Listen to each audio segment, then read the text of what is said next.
Bom dia a todos e a todas. É um prazer estar hoje aqui com vocês para dividir esse tempo. E eu estou acompanhada de três excelentes economistas para a gente discutir os impactos da Covid no mercado de trabalho feminino. Como a gente anunciou, o evento vai ser transmitido em inglês, sem tradução simultânea, mas vocês já têm ferramentas aí disponíveis no YouTube que permitirão a reprodução das legendas numa outra ocasião, se alguém tiver alguma dificuldade. Então, agora eu vou passar para a nossa transmissão em inglês para iniciar o nosso webinar. Good morning from Brazil. It's a pleasure to be here as the mediator of this webinar discussing the impact of COVID on women labor market. I would like to thank our guests for accepting the invitation of São Paulo School of Economics. As part of FGV webinar policy, I will inform the disclaimer. All statements expressed by staff members of Fundação Getúlio Vargas and by guests represent exclusively their own opinions and thoughts, therefore do not represent the institutional position of FGV. We also reiterate that all those present here have agreed to participate in the event spontaneously and have authorized the use of their image for the live transmission as well as for the post-event video on FGV's official channels. So now it's a pleasure to introduce our guests to the public. First, our international guest, and I'm very happy to have her here, is Mitali Nikore. She's an economist who advised several public and private sector entities, including the Asian Development Bank, World Bank, and UN Women, focusing on infrastructure development and gender issues. She completed her master's degree in economics at London School of Economics in 2011.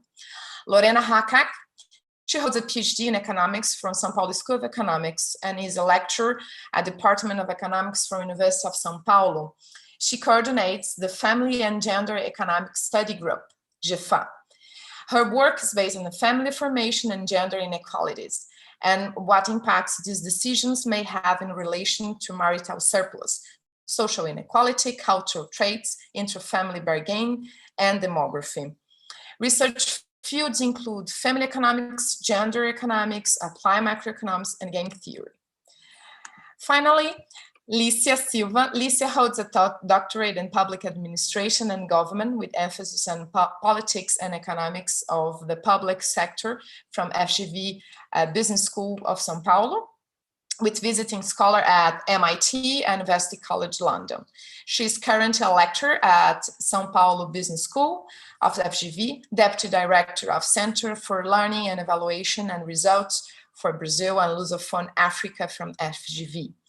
Her research interests are applied macroeconomics, particularly public policy evaluation of human capital investments, interventions like early childhood, education, and labor market. She also works on research in the areas of urban economics and public finance. So as I said, as today's introduction, we have three wonderful economists to share their knowledge and experience of this important issue. We will give like 10 to 12 minutes to each presentation. After that, we'll have some questions between them and from the public. So if you are watching us, we can send questions to the platform Slido. The description is in the bottom of this video. So I would like to ask Mitali to start our webinar. Again, it's a pleasure, Mitali. You are direct from India, so for you it's not morning, but it's a pleasure again to have you here. Thank you very much. Thank you so much, Lillian, for having me. And I'm just honored to be sharing the dais with Lorena and Lycia because they are such inspiring figures for me. And I hope that, I can soon, become more qualified and, be able to speak the way they do. But I'm going to try, and I'm going to try and show you the picture that I've built out for India's female labor force participation and other labor market outcomes today.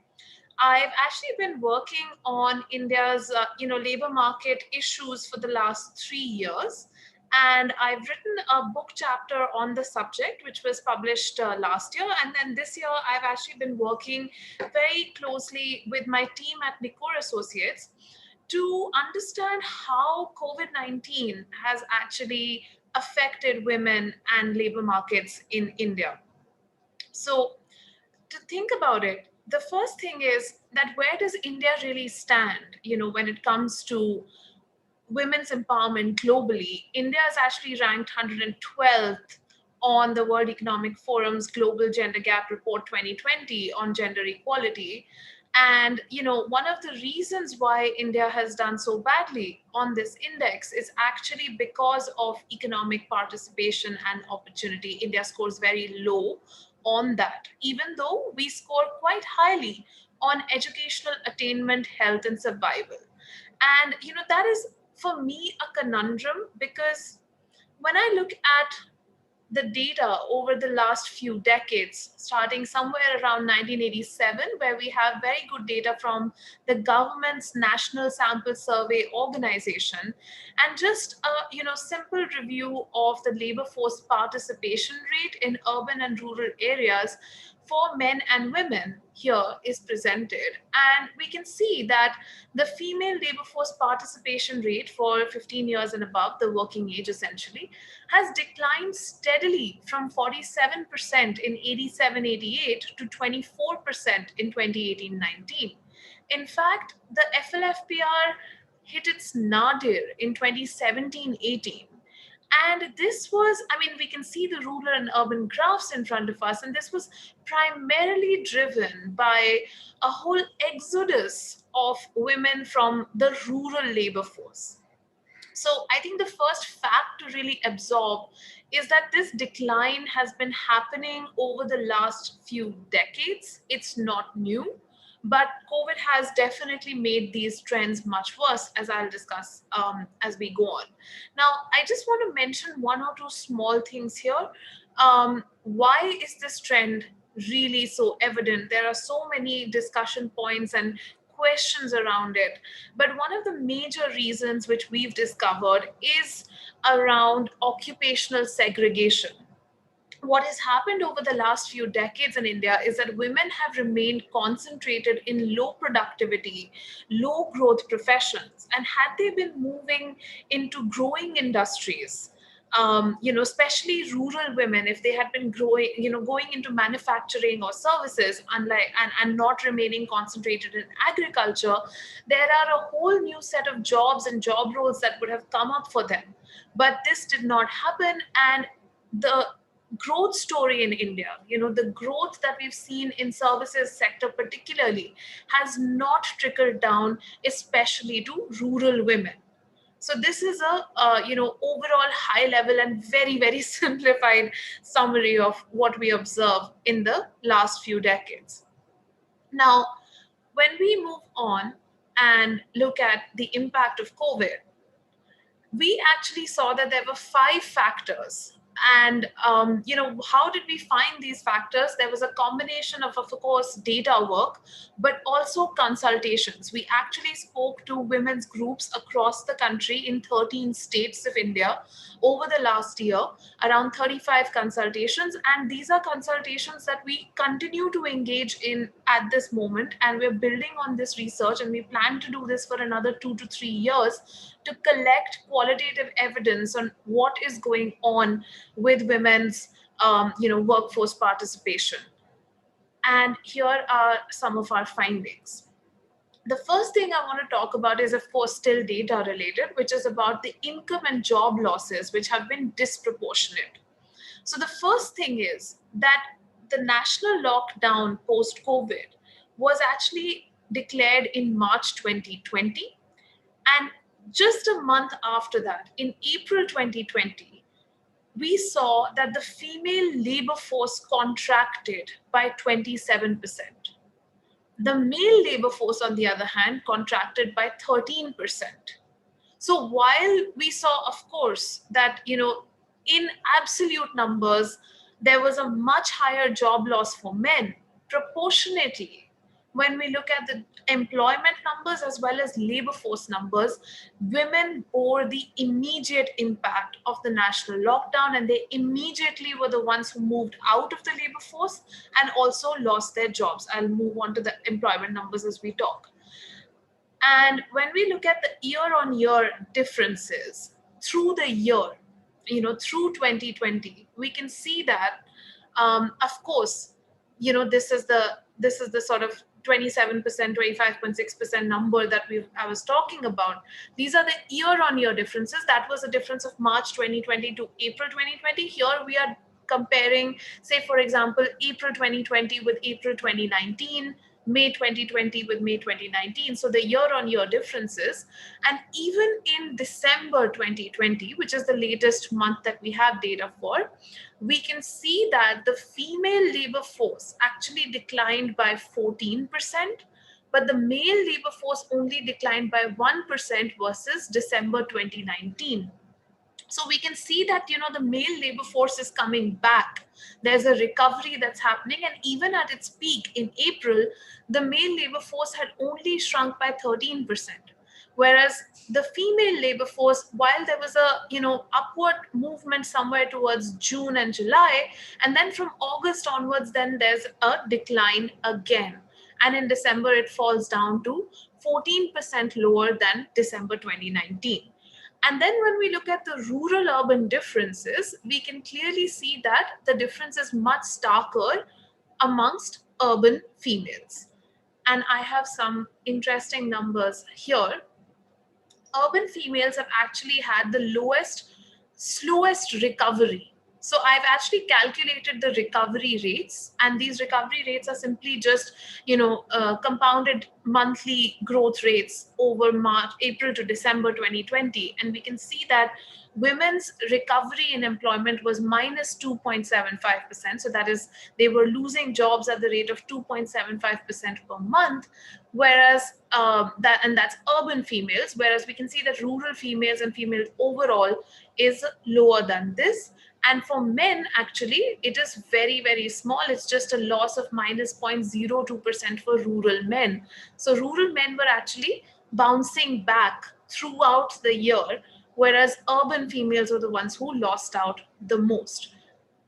So this, and then when we look at the unemployment rates, it's interesting because if we look at the unemployment rates for, say, rural females, we can see that the 2020 unemployment rates for quite a while, say, for example, May, June 2020 to November 2020, were actually lower than 2019. Same for urban females. And this is because of the discouragement effect. We actually saw a huge amount of discouragement amongst women when we were speaking to them. And also in the data, we could see this, that women were not actually looking for work. They started moving out of the labor force when they lost jobs. So it's not only a story of, women losing their jobs and then going into the unemployment pool, but it is about women moving out of the labor force altogether because of the pandemic. At least the short-term effects are telling us this. Now, we also have issues with respect to women-led businesses, most of whom are actually in the personal services, beauty services sector, in the apparels and textile sector, in the food servicing, handicraft sectors. And these are sectors which were badly affected by the pandemic.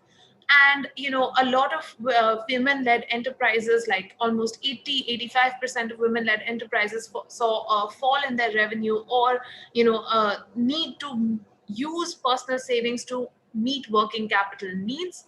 And we actually saw, this is just,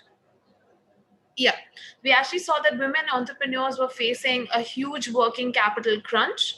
And, they were not able to access a lot of the government schemes, which were, they were for MSMEs in general, for small business in general, but they weren't that accessible to the female enterprises and to the women-led entrepreneurs.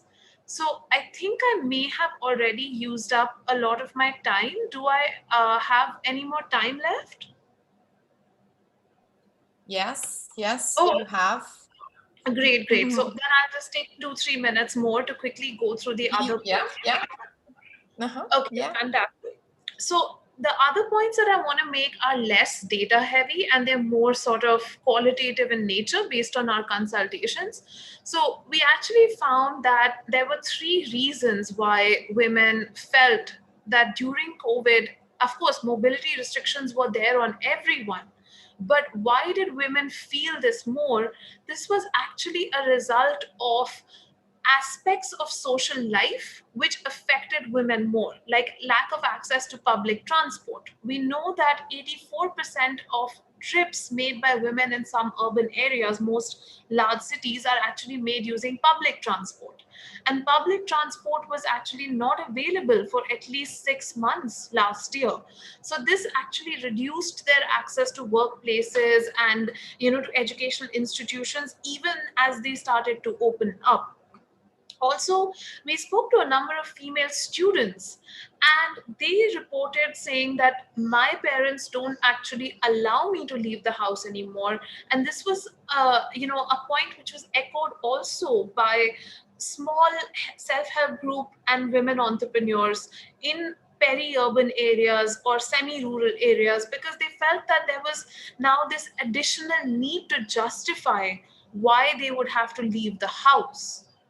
Now, the third point I want to talk about, of course, is the increased burden of domestic work. Now, we know that globally, women do 3 times as much unpaid domestic work as men. In India, this is 10 times. There was a new study that came out by the government of India in uh, early 2020 talking about data from 2019, which showed that women spend 5 hours a day on domestic work, men spend just 30 minutes.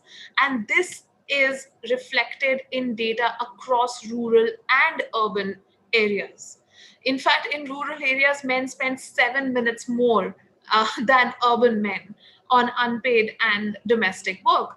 Now, as a result of this, when COVID hit, we actually saw that women were much, much worse off because of domestic work. There was a shutdown of many community childcare centers. We spoke to NGOs who were running these centers, and they said, no, we could not keep these things functioning. Women were actually saying that they withdrew from the labor force and from looking for work after losing jobs because of the amount of work that they had to do at home. And they also felt a loss of agency within the household because they felt that they could not now be part of household decision making, as men were spending more and more time at home, and they were constantly just worried about housework.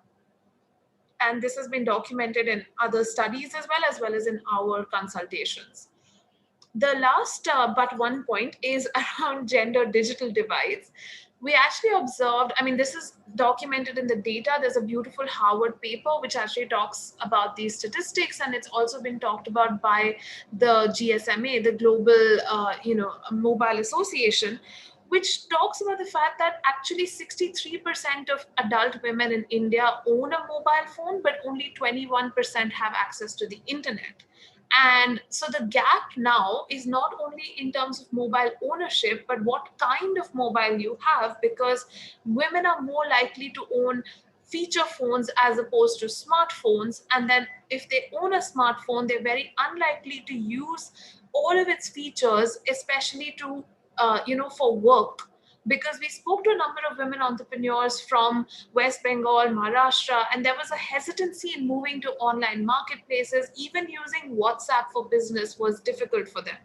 So, this is a big problem because it's not as though you have mobile based learning mainstreamed into government school curriculums. So, women are at a risk of getting left behind and unable to acquire the skills that are required for a digital economy. And the last one I want to talk about is domestic violence. And people think, okay, why are we talking about domestic violence in the context of women's work? But during COVID, domestic violence has been termed as a shadow pandemic. And we actually recorded a 79% increase in complaints throughout the year, with the National Commission for Women. And these complaints actually peaked in the March to July period, when the lockdown was at its strictest. And this is in the context of a country where only 14% report any kind of domestic violence to anybody, not only registering a case, but just reporting it even to a family member. So we have actually done some more data crunching on this, and here we only find 5,000 or 6,000 complaints for an entire country on this particular data source, the National Commission for Women. But when we look at the entire data set, we can actually estimate upwards of 100 million women who may have experienced domestic violence this year. So that's a forthcoming study from Nikore Associates, which will come out later in the year. And the last point which I want to make is that domestic violence actually makes it difficult for women to hold down jobs.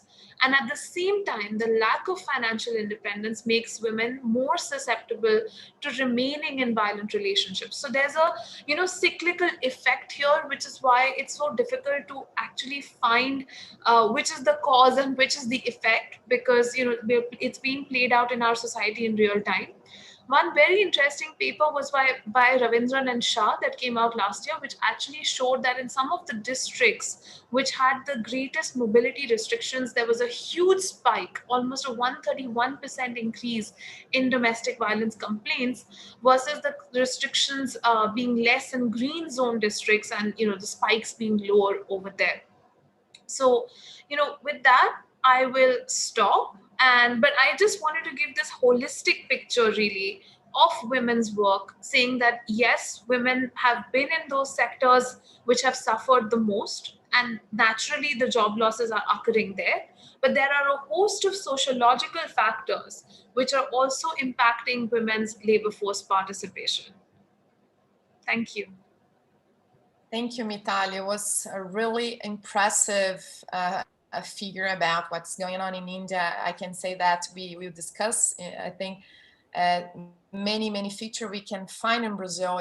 And we see how COVID-19 just increased the problems that women already face to be independent, to have their jobs, and all the problems that we call the gap, the women gap.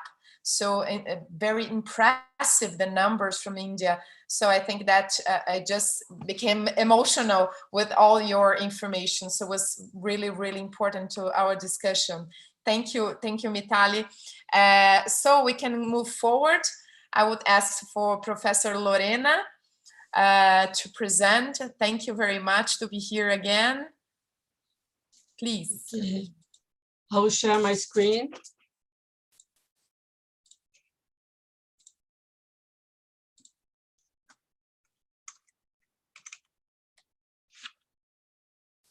Thank you, Lilian, for the invitation. It's a pleasure to be here. Thanks, Lycia and Mitali, for joining us. We all know that COVID-19 has been challenging the world. Its impacts will last not only in the short run, but also in the long run, and mainly affecting the more vulnerable. In this presentation, we'll talk about the impacts on women's labor market after the COVID-19 pandemic in Brazil. Okay. So I will present this slide, key trends in females labor force, labor market in Brazil. Brazil has faced two severe crises since 2012. The first one between 2015 and 2017 was a severe economic crisis. And the second one after March 2020. I will focus on changes after the COVID-19 pandemic. In the database, I use Continuous National Household Sample Survey. In Portuguese, we call it PNAD-C, from 2012 to 2020. Data are available in quarters, and men and women in this sample are aged between 18 and 60 years old.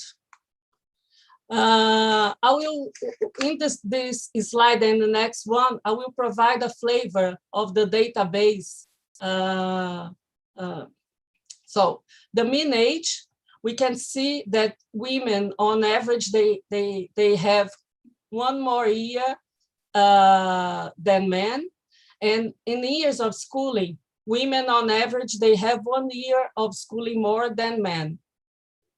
This is a trend that is happening not only in Brazil, but in other countries as well.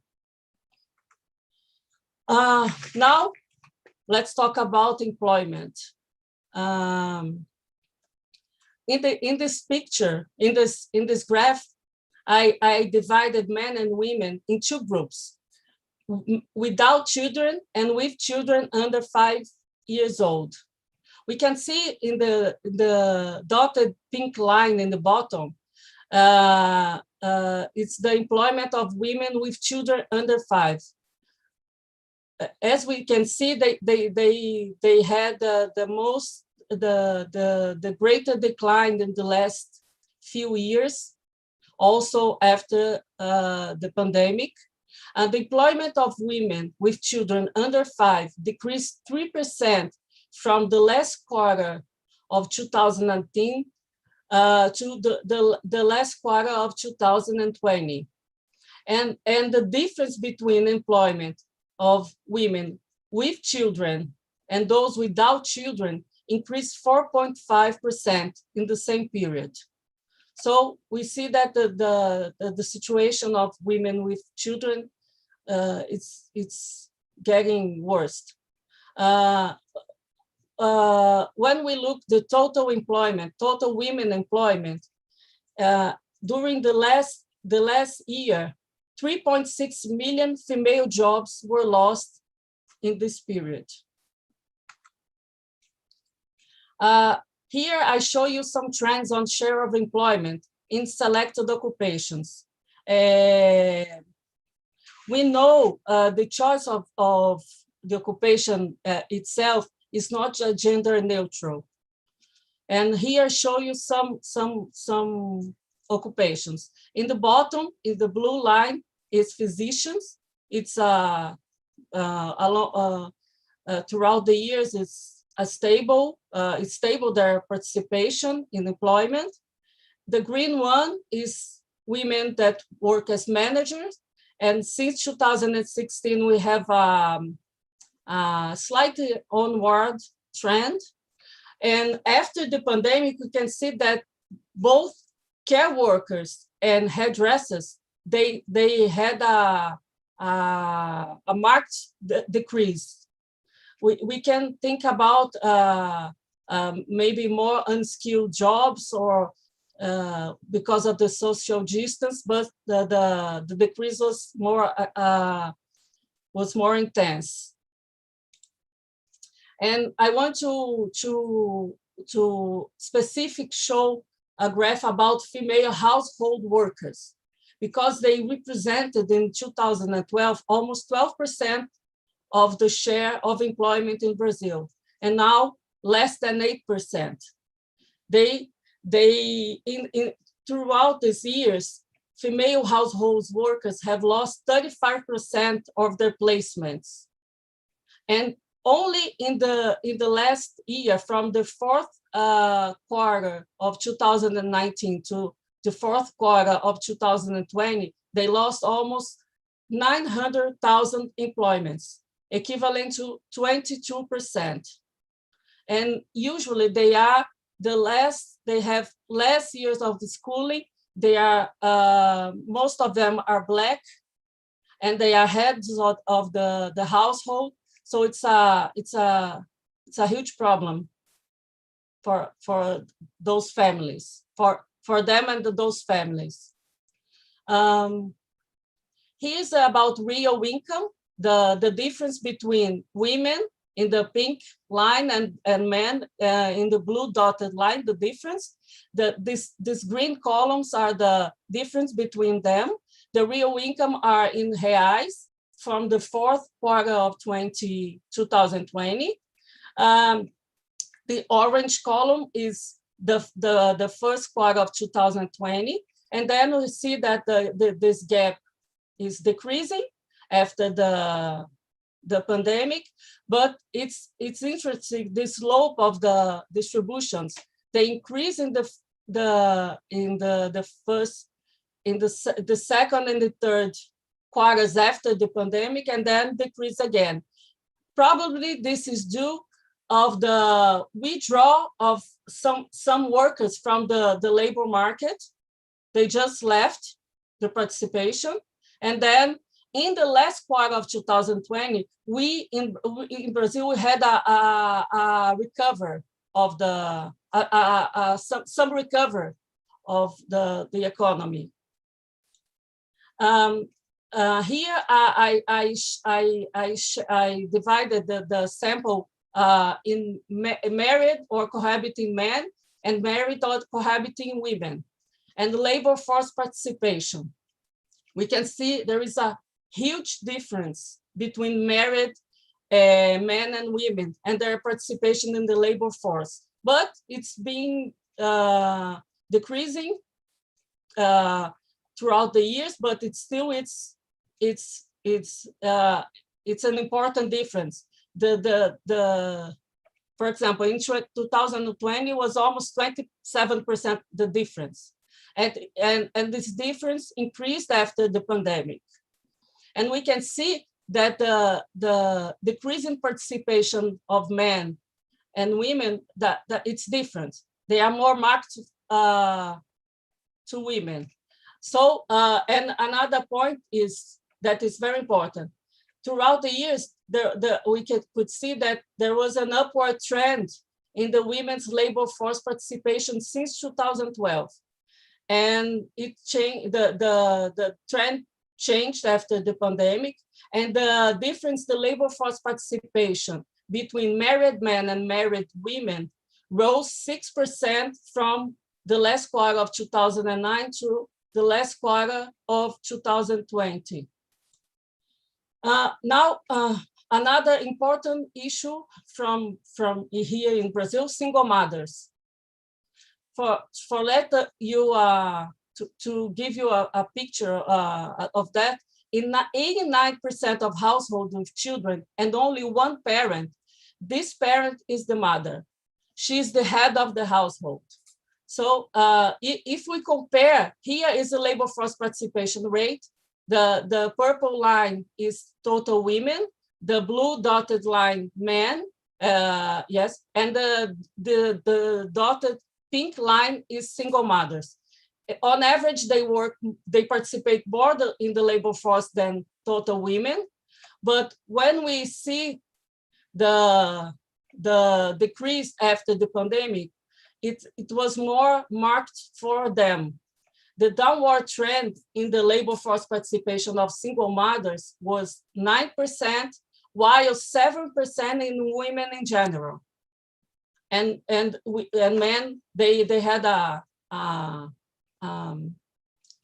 the decrease was less than this rate. When we have a question in the questionnaire of the PNAD, they ask why you are out of the labor force. You have some reasons why you are out of the labor force. Because house care, child care, care of another relative, because I'm studying, because I'm too young, because I'm too old, or other reasons. We didn't have a question in this survey about COVID, but we see that after the pandemic, just right after the pandemic, we had a peak that the answer, other reasons, increased very fast. This is because women as they didn't have answer the COVID-19 pandemic, they said other reasons. So, and it's interesting because here is another answer that is the most for women. The reason that is more important why they are out of the labor force is because of housework, childcare, or care of a relative. It's almost 55%. But here I did another I have two different distributions. I will explain. We have women out of the labor force in both the lines in red and blue, but what type of household do you live? You live alone? You live with your husband, with your children, or you live with your husband, your mother-in-law, your father-in-law, your mother, your cousin, what we call here extended family. Because in some situations, an extended family can help women to remain in the labor force. And as we can see, when we see out of the labor force because of housework or childcare, always when women live in an extended family, the proportion of women that report they are out of work because of this reason, it's lower than when they live in another type of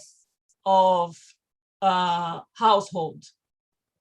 And just after the pandemic, this reason declined very marked, as the other reasons increased very marked and then increased again. And then I sum up the two reasons, and always women that live in a extended family, the proportion that report they are out of the labor force because of other reasons or housework or childcare is less than the other types of households. And women out of the labor force from the fourth quarter of 2019 to the fourth quarter of 2020, 1 million women left the labor force. So it's not that they are unemployed or they are looking for jobs, but they are out of the labor force. And what can be, to finish my presentation, I think I have I am more than 2 minutes. 12. 2 minutes. Okay, okay. Okay. Well, Thank you. what can be done? Okay, what can be done to revert this picture? First of all, vaccinate, open schools and preschools as soon as possible, increase microcredit access to female entrepreneurs, training programs in occupations where employment is growing, including those related to technology. Improve workplace flexibility, working in the office and from home. And the last one that I consider here, pursue change in social norms to reduce the proportion of women who claims they are out of the labor market because housework or childcare through educational programs. Thank you. Thank you very much, Lorena. As you showed to us, we already have information about how the COVID-19 really impact our known gap in the labor force. So it's impressive how more than 1 million women just left the work market, and it's really impressive what we need to know to recover our economy and especially on women issues. So thank you very much, Lorena. Lycia, please. Thank you. Hi, everyone. I think thank you again for the invitation. Thank you, Lilian. Thank you, Lorena and Mitali, for great presentations. And it's interesting how we actually see some common trends when we look at Brazil and India. I mean, it's not very surprising because there are some similarities in terms of the structures of the countries. But so what I'm going to try to do here is to give a little bit of a different picture, since Lorena has given a very nice overall context. So I'm just going to talk about some additional issues that I think they're related to the topic.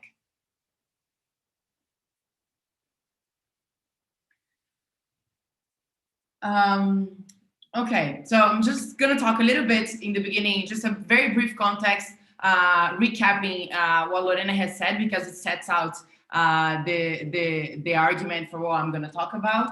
I'm going to talk a little bit about government response. I mean, we all know women have suffered a lot from COVID in terms of their insertion in the labor market. So I'm just going to talk a little bit about government response and how relevant was it. Did women in Brazil really need it, and did it make a difference? And then I'm going to talk a little bit about education. We will talk about how the burden of families and children is higher on women. So I'm going to talk about, has education suffered with COVID? And if we look at learning, has it suffered a lot? And then just a little bit on lessons for policy. So just recapping a little bit of what Lorena has said. So some stylized facts, some facts that we have known for a really long time. So female labor force has increased in Brazil throughout the decade. So we have been seeing a trend upwards, but occupation rate is higher among men. It's still higher among men. So men work more than women still. When we compare this data, Lorena always showed, occupation rate is lower among women with children. So if women have children, the more children they have, the less they are occupied in the labor market. This is also another interesting stylized fact is women do spend more hours a week taking care of the house and taking care of the children. This is a fact. Recent data from PNAD, the same data source Lorena has mentioned, shows that women spend 21 hours a week taking care of the house and our family members versus 11 hours a week for men. Unemployment is also historically higher among women. And as Lorena has shown, there is still a very significant wage gap, even if you're talking about, similar occupations. So this is stylized facts, historically. How about after COVID? How, like Lorena has shown very well, unemployment rate has increased substantially. Discouragement rate, which is people just stopped looking for a job because they gave up because there were no jobs. So discouragement rate also went up. But all of this happened for everyone, obviously, but all of this is more pronounced for women. So if you take the data for November 2020 in comparison to men, women unemployment rate was 5.3 percentage points higher, and discouragement rate was 8.5 percentage points higher. So this is huge.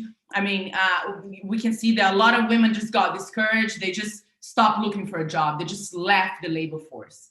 So, just looking at the reasons, this is also based on a household survey that happened during COVID collected by the National Statistics Office. The main reasons that stand out for people not looking for a job, for women not looking for a job, that makes women very different from men is, overall pandemic reasons, whatever that means, just all the reasons related to the pandemic. So you see here the first column, there's a substantial difference between women, which is red, and men, which is blue. And also, like we said, taking care of the house and the relatives. So you see there's a huge difference between women and men. Women on 13.26 and men only 0.5. So the picture so far, women has suffered a lot. Discouragement rate has gone up. Unemployment has gone up, but discouragement has gone up a lot. So, and it has gone up most likely because women they're no schools, they're home taking care of the house and taking care of the kids. So what has the government done about it? So government has actually had social assistance response. So they implemented this program, which is called emergency income support, where they transferred around 600 reais to people that were informal, self-employed, unemployed, and also their national cash transfer beneficiaries. So people that were, vulnerable to the pandemic received this transfer of 600 reais, which is around $110.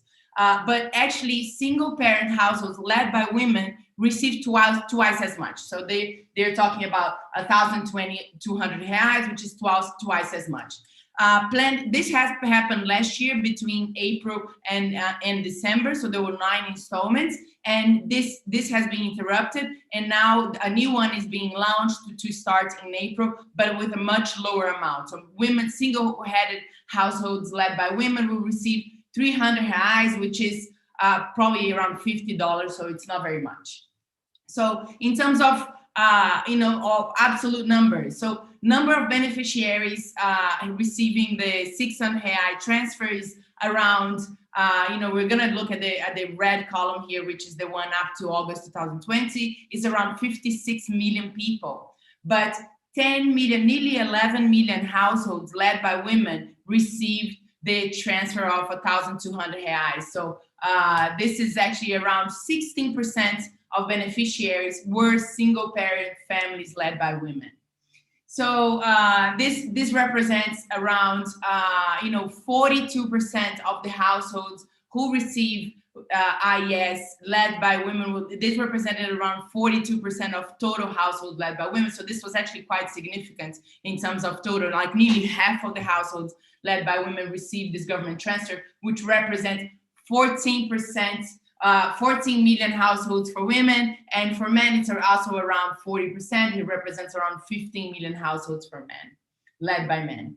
So the big question that remains here is, does this matter? I mean, this government program didn't make a difference. And then we did a bit of a simulation on poverty. We tried to understand, before the transfer, what would be the poverty rate, and after the transfer, what would be the poverty rate? So here we have, in each graph, we have the red for women and we have the blue for men. So I'm just gonna focus here on the red, so since we're focusing on women labor market. So ex ante here, which is the first column, is the household income before the transfer, and ex post would be the household income after the transfer. We calculated a poverty rate, taking the World Bank poverty lines, which is $1.9 a day for extreme poverty and $5.5 a day for poverty. So what we find here, this is a very simple calculation, but what we find is that actually this transfer, this government transfer, had a giant effect on reducing poverty, especially extreme poverty. So without the transfer, around 27% of female-headed households would be in situation of poverty, and 11.8% would be in situation of extreme poverty. After the transfer, the poverty rate declined to 19%, and the extreme poverty rate declined for 4.5%.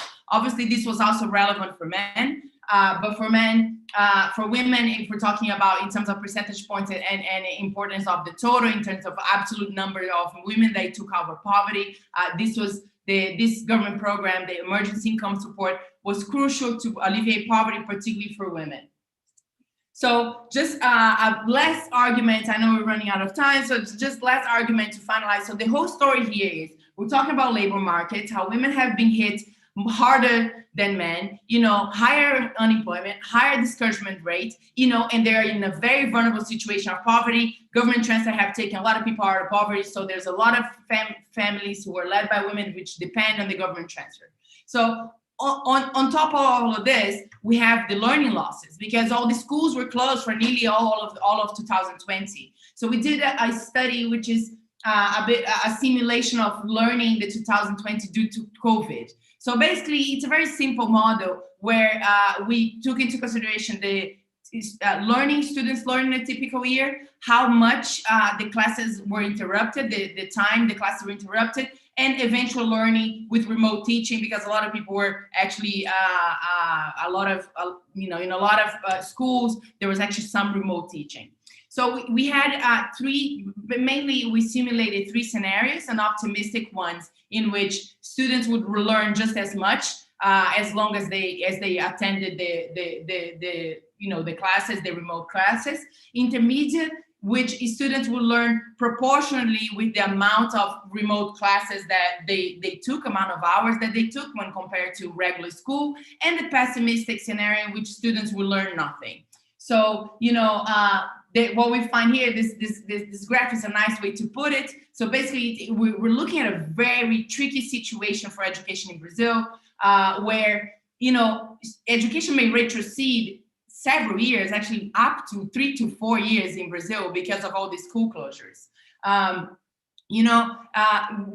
It's also interesting to talk about how the remote learning is a mitigation strategy. So we're talking about how students that did remote learning, they may mitigate the losses, but there's a lot of problem with remote learning in Brazil, especially when you're talking about public schools and the lower income population because of connectivity. So here we plot the percentage time with remote learning in different areas of Brazil. From Mitali, who is not from Brazil, the north and northeast are lower income regions, and the south is southeast and south is a higher income.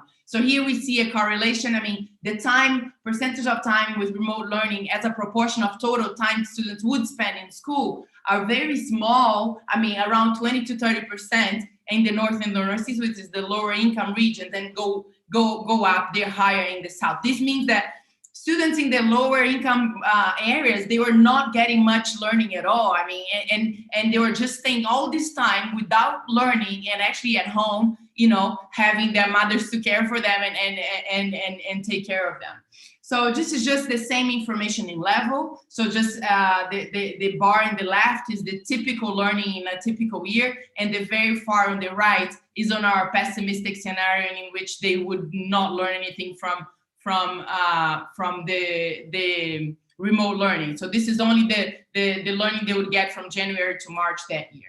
So just in a nutshell, to finalize, unrealized learning, you know, what they fail to learn is higher mathematics and higher for younger students. So when compared to a typical year, students actually fail to learn between 14 and 72% of the total, depending on which scenario we're talking about. And I mean, what does this mean for women, and why am I talking about this in the Women Labor Market webinar? Because obviously, most probably the burden of this loss of learning is going to go towards women. You know, as historically we know, the burden is all, you know, not all, but, you know, more heavy towards women. And, you know, in terms of unrealized learning, like, you know, it's the same. It's more severe in the north and the northeast, just like I said before. So just to finalize, lessons learned for policy, you know, COVID has impacted women more than men. Women, you know, take care more time, spend more time taking care of the household and of the children. Talking about higher unemployment, higher discrimination rate, and higher poverty. You know, what can we do about it? Policies to promote women's labor market reinsertion, public daycare, flexible work, credit lines for women, vocational training to higher growing industries like Lorena has said. You know, the emergency income support was crucial to keep a substantial share of women out of poverty. You know, so what can we do about it? What can the government do about it? You know, they should really definitely assess the size of the emergency income support for single female headed households, because the emergency income support, I mean, we're still very high up in the pandemic, and the emergency income support is being cut by 1/4. So it was 1,200 reais, and now it's going down to 375. So, I mean, we need to rethink and consider what this means in terms of poverty. How many people are going to fall into poverty because of this? And I mean, obviously the whole argument of fiscal issues and you know, but I mean, we just need to consider and understand that there are serious consequences. And there's the whole discussion of universal basic income, which has been in discussion in Brazil. So this is also an alternative. And children experience severe learning losses, and this will likely be an additional burden for women. And what can we do about it? I mean, think of a national, don't let this burden be on women. We should really, you know, governments should think of a national strategy to close the COVID education gap. I mean, there's a lot of education technology startups and things. So there are some options, and we should really be thinking this as a national problem and not as a household problem. So I'll stop here to leave some room for questions. Thank you. Thank you, Lycia. So I just received a lot of questions from the audience. Many of them were very interesting. How can we help women to come back to work? I think that Lycia answered, and Lorena from Brazil. I would like to listen, Mitali, if government are doing something in India, and how you think that can improve this policy to women to come back, or even to not be a victim, just the only victim of this COVID-19. So thank you, Lillian and Lorena, Lycia. That was just fantastic. I mean, I learned so much. I've been through the database, the PNAD database, and I couldn't actually understand anything because it's in Portuguese. And for a research I was doing for UN Women, because we were compiling data for a lot of countries, G20 countries. So I've learned a lot today, so that I can hopefully put in Brazil's data now and be able to understand the database better. It's amazing that Brazil has this database, because in India, the government stopped publishing statistics on women's labor market outcomes in 2018-19. So since 2018-19, we've actually been in the dark. There's been a quarterly, sort of labor market report which has come out in the last 3-4 quarters, and it came out for April to June 2020 as well. But when I went through that document, the government data, it actually didn't show any increase in women's unemployment, and did not show a reduction in women's labor force participation during the peak of the pandemic. So I found that database quite unreliable, and I'm hoping that that will be updated. I think that's a very preliminary government publication. So the data that I presented today is from a private agency called the Center for Monitoring Indian Economy, and that is a very reputable, private organization which is working very hard to collect data during the pandemic.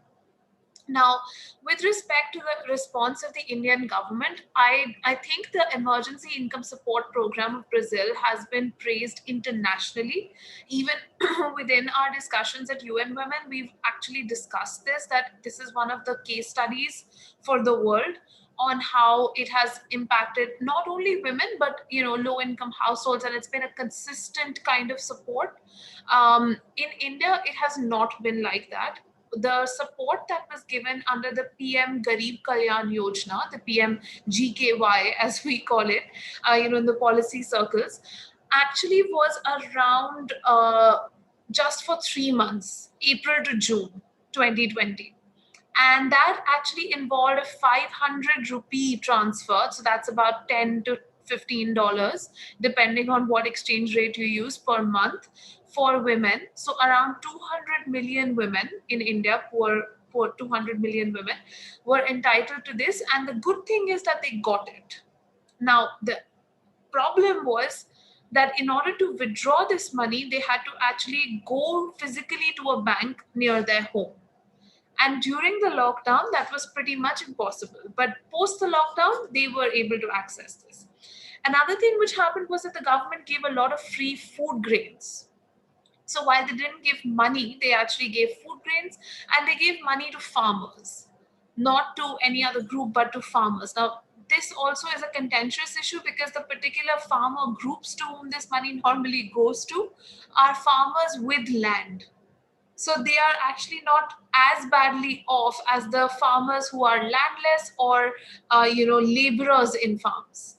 So this is also, a sort of lacuna of the entire situation. And the worst part was the migrant crisis that we had. I'm sure that all of the international media also covered it, where we had millions of migrant workers walk back home after the lockdown was declared, and in a sense carry the virus back home, to the rural areas. And there was not much that was actually given to them by way of income transfer or any other sort of solution, because it was said that collecting data on the migrants was impossible.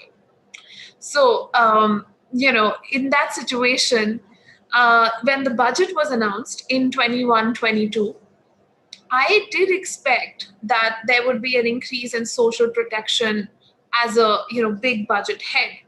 That was not the case. In fact, the gender budget was actually reduced by 26% in 2021-22, which is just shocking in a country where you see these kind of gendered impacts. Now, in a surprising move, the Ministry of Women has actually come out with a notice just yesterday inviting scholars to submit research papers around women's labor force participation. I'm going to submit my paper. Hopefully, it will get recognized and read within the ministry. But the point is that when it comes to government efforts for women's labor force participation, so far, over literally the last few decades, we've not seen any concerted effort. But the fact that the ministry has asked for papers means that they are wanting to come up with some kind of policy. And I find that quite encouraging. But the timelines in terms of when it'll come or what it'll look like, we don't know. And the fiscal situation of the government finances are also worrying, because our fiscal deficit is now sitting at around 9.8%. And even for next year, it's projected to be 6.3%. And that is a, sort of justification which is being used for the reduction in social sector budgets, which are seen across the board. I mean, whether it's even the health sector budget has only increased by 10% between the 2 years. And the education sector budget has also been slashed. So actually, the areas where they are spending is infrastructure, and that to traditional infrastructure like road, rail, power, etc. And I don't get it because in 2021-22, this is the year where social protection needed another fillip, especially, at the bottom of the rung, households needed a fillip. But the entire focus is on the GDP growth rate rather than on the inequality, because everyone is monitoring what is the GDP growth in the media as well. India versus China, China's doing well, why aren't we doing well? So I feel like a lot of the response that has come after the pandemic and in the budget recently has been very growth focused as opposed to redistributive. And that is worrying, because we don't have any particular gender focused policy that was announced this year. And even the old policies have lost a lot of the budget and government funding that they had. Very interesting, Mitali, because I think that, again, we have the same issue in Brazil.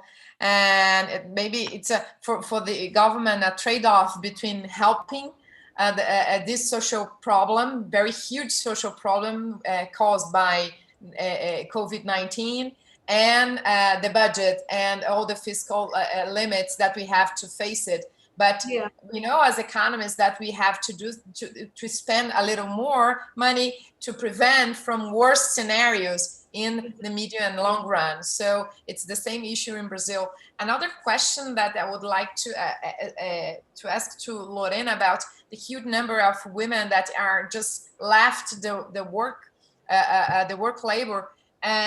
What kind? You told us about some of the policies that we can build for to face this challenge, but another issue that is very important. You think that the way that government in Brazil is pursuing this COVID-19 impact on the labor market is enough for women, or we have to complement with another policies or another kind of special policies for women to come back to the labor force? Okay, thank you, Lilian, for the question. I think the longest the pandemic is out of control, the worse for women to come back to the labor force. I think the most important for part, at least for part of for women, is when the people will be vaccinated. The schools and preschools will be open again. It will help part of the women that are out of the labor market. Maybe they will come back to the labor force. This is one point. Another thing that can be done is to improve workplace flexibility, to regulate it, because working in the office and from home can help women to coordinate better their diaries activities. So they can, in a certain way, remain in the labor force. It's a policy that can support retention and promote the females labor force participation. And thinking about long run, changes in social norms also can help women to enter the labor force and remain at the labor force. Because through educational programs, we can teach in a certain way children, male and females, that housework, childcare can be shared between men and women. Because here in Brazil, most of this job is done by women. I think it's what I think it's most important. And of course, the emergency support, the emergent income support also, it's very important. But we have the problem of we have the fiscal issues in Brazil. Thank you, Lorena. Lycia, I would like to ask you, I know that you work in a very important study center here in Brazil that are focused on education.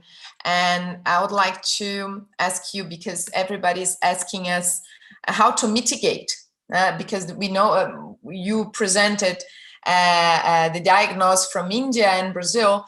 As you mentioned, the losses in education that will harm women in reinsertion in the labor market, again, is a very important issue. Which suggestions do you can give us to mitigate that? Because I think it's the third question that I've received from this issue. Everybody is worrying about how to reinsert the women at the labor market. That's a very good question, because all the losses, I mean, having all these children out of school, and most of children in some states, school has not resumed yet. Some of the states in Brazil, schools are still closed. So there has been like over a year of school closures. I think the first, I mean, obviously, I'm going to follow what Lorena said. The first thing that needs to be done is to, control the pandemic so that students can go back to school, because today is totally out of control. So some states, they actually opened schools, they had to close it up again because it was just so out of control. So the first and foremost and urgent is to get students back to school. Education needs to be a priority. Like, so a lot of sectors, in some states, a lot of sectors opened up, but schools remain closed. I mean, obviously, this needs to be seen as a priority. Students need to go back to school, obviously, when it's safe and when it's possible, but we need to make it possible as soon as possible. So the increase in vaccination needs to happen ASAP, otherwise it will become impossible. But then even if schools open up, tomorrow, which is not going to happen, but even if as soon as this gets under control and schools open up, we're facing a very serious problem. Because a lot of students probably are not going to go back to school because, depending on their age, they just kind of got discouraged and not going to go back to school. A lot of students have experienced a very severe learning gap. And I mean, and then Lilian asked, what can we do to mitigate it? This is a $1 million question, and everyone is discussing this everywhere, especially, in all these countries, especially in developing countries, because in developing countries, the digital insertion is lower. So remote learning was not very effective in low-income areas. It's different from Europe and from the States, where everyone has access to internet and kids can actually have remote learning. Here, as I showed in my presentation, it's very heterogeneous throughout Brazil. In the lower-income areas, children were not really exposed to remote learning very effectively. So I think. We need to have a national strategy to close the COVID gap, to make students learn faster. As soon as they get back to school, make them learn faster. So there's a lot of education technologies available worldwide, and some of my research is on the impact of education technologies on students' learning. So I actually have two papers, one that are two different randomized control trials on education platforms online that are developed to increase math skills and writing skills, and we actually find significant impacts, mainly when there's no infrastructure limitation. So one thing is we need to have digital inclusion for even the lower income areas, and maybe the education technologies launching programs that rely on education technologies are maybe an option to mitigate this problem. But again, this needs to be a national strategy. It can't be just locally, depending on each school does its own thing, because then if we let that happen, this is going to even increase the inequality, the education inequality, and it's going to increase the income inequality, but as a consequence. So we need to have a national strategy for mitigating that, and maybe the solution is using technologies, using these education technologies platforms, which obviously have to come along, a digital inclusion and good infrastructure for all the families, especially in low-income situations. Thank you, Lycia, sorry. Thank you, Lycia, sorry. I would like to give you, to all of you, Mitali, Lycia, and Lorena, 1 minute for final remarks, because I know that the seminar is very interesting. So I want to give you more minutes just to close your presentation. Mitali, please. Thank you so much. So, in conclusion, I just think that I want to cite something positive as we end. We've talked a lot about how things are not going very well. India actually had no capabilities to make personal protective equipment, masks, sanitizers. There was a huge hoarding of these during the beginning of the pandemic. Today, India is the second largest producer of PPE in the world in just 1 year. And this has been possible because of women-led enterprises. Almost every self-help group and small women-led enterprise that we spoke to over the last year had, they knew stitching, they knew sewing, they had some, relationship with textiles. Because a lot of women in India are doing handloom and textile work. And they pivoted to making masks, to making PPE. And, they tried to export it. It was difficult. So export wasn't actually that successful for them. But at least for the domestic market, the market today in India is flooded with beautiful masks with Indian handloom, handicraft work, and people wear them proudly. So that is a success story woven by Indian women, I think, for the rest of the country. And that is one of the reasons that I believe that masks have become a fashion, at least in urban India. And a lot of people are wearing them. And even in rural India, there are a lot of people who still do wear masks. So this is a beautiful, positive note on which I'd like to end. And I'd say that this is only possible thanks to one program which had been going on for many years to build up these self-help groups. And they have become strong. And it shows us that if you have targeted policy initiatives for women specifically, they can work, and they can even work in the case of an emergency. So, ending with that positive note. Thank you, Mitali, for sharing this positive. It was really, really impressive. Thank you very much. Lorena. I want to thank you, Lilian, for the invitation, and Lycia and Mitali to being here today discussing these important issues. I think, I hope the pandemic finish as soon as possible. We all hope this. And there are a lot of to be done in relation to education, as Lycia told us and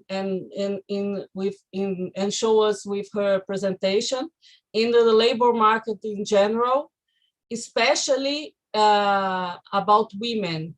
For example, the government could offer training programs in occupations where employment is growing and related to technology to help women to join the labor force and remain there. So we have a lot of to do, but I'm optimistic always. Things are going to be, we'll have more good days. We will have good days. Just we have to finish this pandemic. I'm sure. Thank you, Lorena. I'm sure. Lycia, please. Thank you, Lilian, for the invitation. Thank you, Mitali and Lorena, for joining and a good discussion. I think I just wanted to finish with 3 points on ideas on how to since we're talking about, you know, how to improve our situation and how to get better. Maybe some 3 ideas which I've mentioned briefly before. So first thing, I talked about how the government support was crucial to keep people out of poverty. And then we talked about how there's a fiscal issue because, you know, there's a fiscal sustainability issue. So, you know, and then the transfer to female-headed household has decreased. So, you know, one thing that we need to take into consideration is first understand and how important this emerging income support, like Mitali mentioned. This was an important program that was very successful in keeping people out of poverty, but it had problems, and the main problems was in terms of targeting, because there were a lot of people included that maybe were not so vulnerable. So moving forward, maybe a way to keep making a significant transfer to people that really need is to improve the targeting of the emergency income support. So not just cut it and just improve the targeting. I think the government's already going that direction, but really working on improving the target might help. And then this comes together with, Brazil has a very unarticulated social protection network. So maybe another way of increasing efficiency would be a total redesign of the social protection network, and maybe even considering universal basic income and other policies, just bringing, the social protection in Brazil today, some people get 2 transfers, and someone that is poorer, is in a lower income situation, gets no transfer from the government. So maybe redesigning the social protection network is one idea.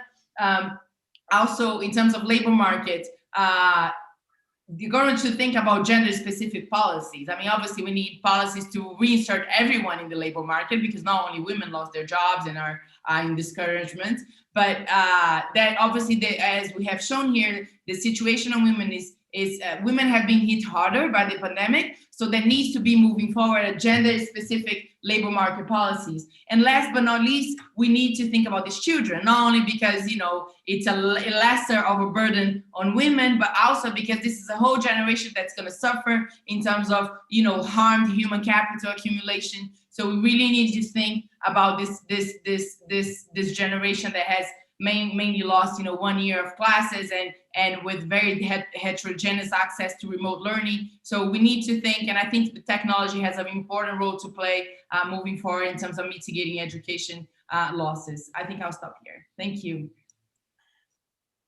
Wow, what's amazing. Just 1 hour is not enough. You for us to discuss this important issue. Again, I would like to thank you, 3 economists, brilliant economists that share their research, evidence-based, to help to solve this important issue.